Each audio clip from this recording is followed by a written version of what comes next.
Okay, ito unboxing ko ng Nissan Skyline GT-R ng Top Secret. Bubuksan ko mula dito.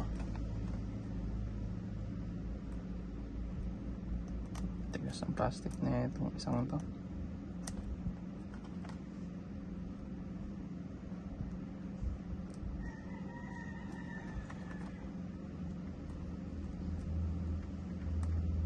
Talas naman to.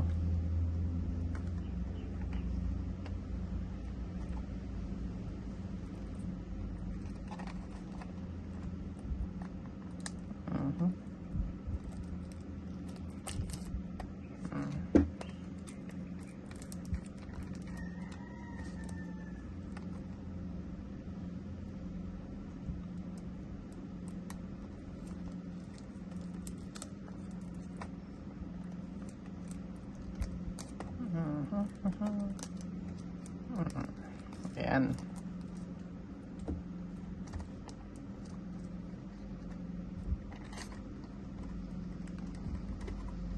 Out of the box, bagong bukas.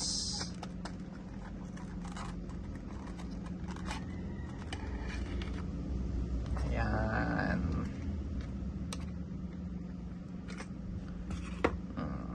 GT-R Top Secret Japan.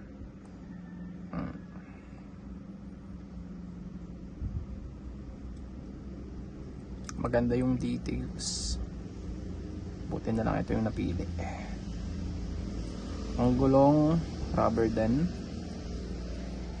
Medyo hindi lang gaano align yung gulong niya. Pero galing sealed product pa din naman. Siguro ano lang, normal na yun. Kamali lang ata ng gawa sa machinery. Detailed ang ilalim. Kitang kita. Ganda yung kanyang spoiler. Daming flarings.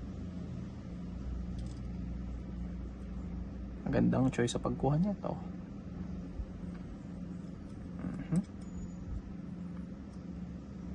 Maganda din yung pagkakakulay.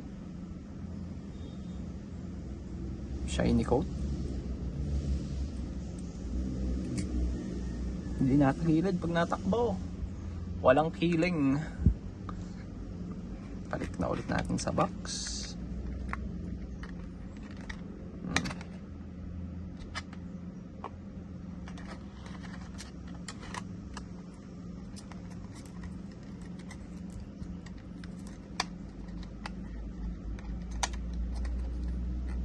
Medyo palaban lang yung box na to. Ayan.